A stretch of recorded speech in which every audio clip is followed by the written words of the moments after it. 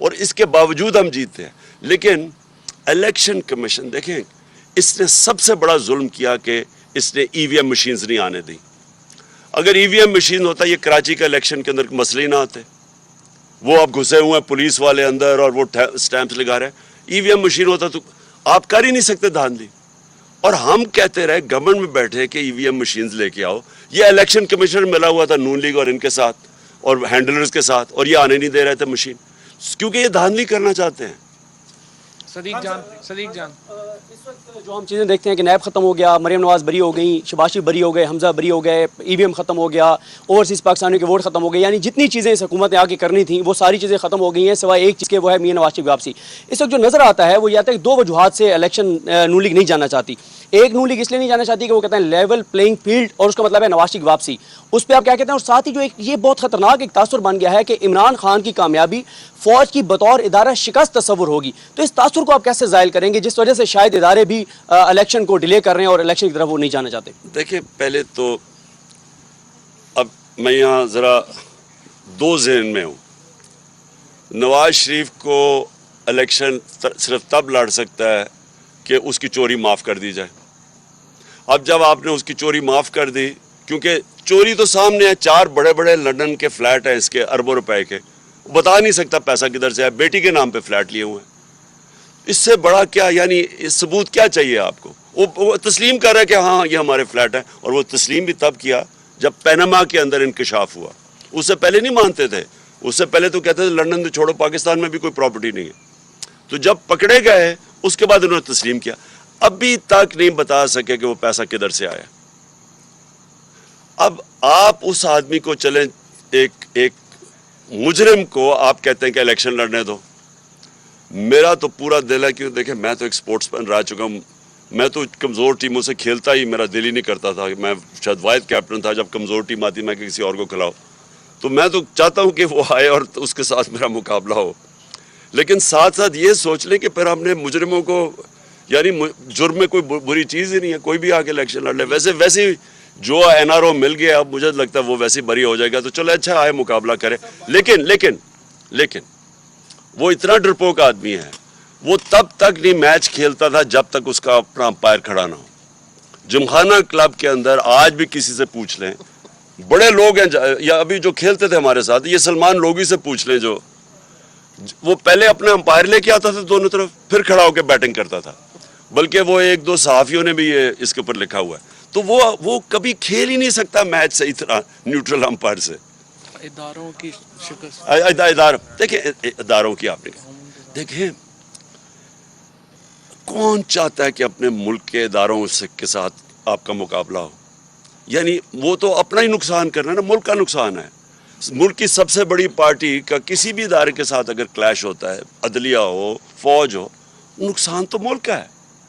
اور ہم نے پوری کوشش کی ہے, حالانکہ کئی جگہ ہمیں کارنر بھی کیا گیا ہے, میں یہ کہوں گا کہ ہمیں دیوار کے ساتھ بھی لگایا گیا ہے, لیکن اس کے باوجود میں نے پوری کوشش کی ہے کہ ہم کوئی ایسی چیز نہ کریں کہ ہمارے اداروں کو نقصان پہنچے. رانا ثناء اللہ صاحب روز کہتے ہیں جی کہ فورس کا یوز کریں گے اگر آپ اسلام آباد آئے, اور آپ کہہ رہے ہیں کہ جی میں اسلام آباد آؤں گا. تو اگر لا اینڈ آرڈر کی سچویشن پیدا ہوئی اور یہاں پہ چیزیں پوائنٹ آف نو ریٹرن پہ گئیں اور کسی تھرڈ فورس کو انٹروین کرنا پڑا, تو اس کا ذمہ دار کون ہوگا؟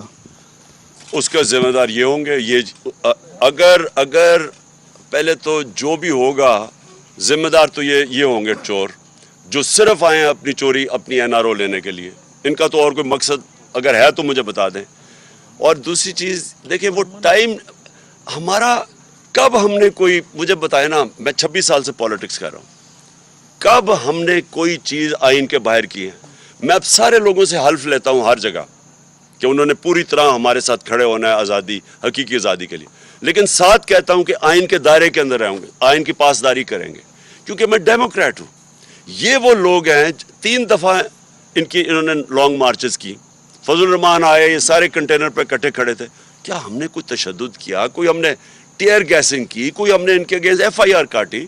تو یہ جو ایک مجرم, کیونکہ یہ تو ہے ہی ایک قاتل آدمی, اس کا آپ کو پتہ ہے کہ یہ عابد شیر علی کا باپ کہتا تھا اس نے 18 قتل کیا ہے, کوئی کہتے ہیں 18 25 یا 24 کیے, جو بھی ہے. یہ آدمی کو اور اس کی عقل میں اس کو تو پتہ ہی نہیں ہے جمہوریت کیا ہے, اس نے تو یہی اسٹوپڈ باتیں کرنی ہے نا.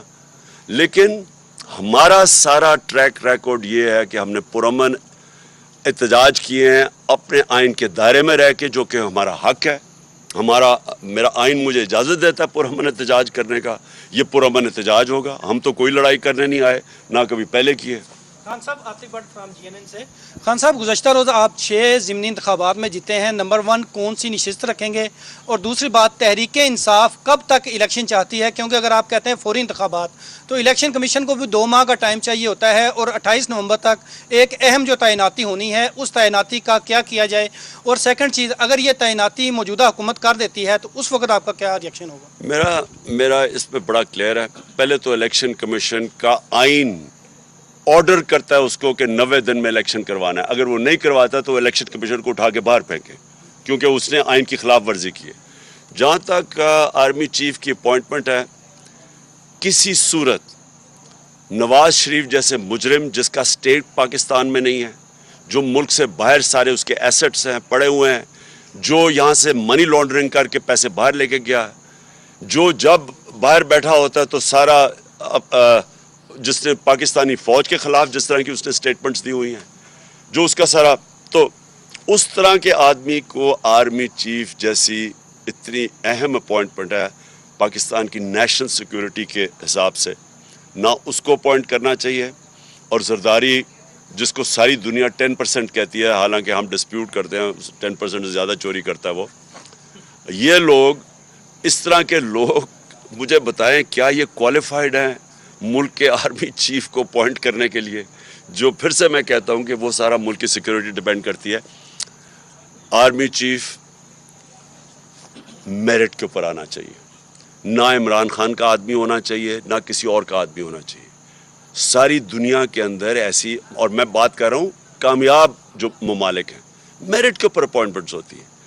ان کو صرف یہ وہ لوگ ہیں جن کو اپنے ججز چاہیے, اپنے FIA کا ہیڈ چاہیے, ان لوگوں کو اپنا نیب کا ہیڈ چاہیے, جو انہوں نے مل کے چارٹر آف ڈیموکریسی میں اپنا نیب کا ہیڈ رکھ کے تب ملک کو لوٹا تھا.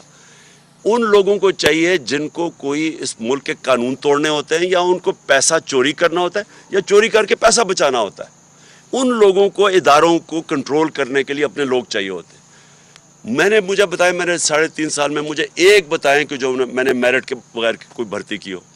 مجھے کیا فرق پڑتا ہے کون آرمی چیف ہے جب تک وہ میرٹ میں ہے؟ مجھے کیا فرق پڑتا ہے؟ ہم چاہتے ہیں پاکستان کی بیسٹ جوڈیشری اور کوالٹی کے ہمارے ججز ہو, کیونکہ پاکستان کی گورننس اوپر جائے گی. ہم FIA کے, میں نے پوری کوشش کی, دیانتدار آدمی FIA کا ہیڈ بنایا, نیب ہمارے ہاتھ میں ہی نہیں تھی. آپ IGs دیکھ لیں, یہ شہباز شریف IG لے کے آئے جس کو سیف سٹی پروجیکٹ لاہور کے اندر کرپشن میں اس کے اوپر آیا ہوا ہے, اس کو بنا دیا اس نے اسلام آباد کا IG, کیونکہ کرپٹ لوگ کنٹرول ہو سکتے ہیں. میں نے کسی کو نہیں, میں جانتا تھا, تفتیش کرتے تھے کہ جو سب سے میرٹ کے اوپر تھا ان کو ہم بناتے تھے. اوکے جی, تھینک یو.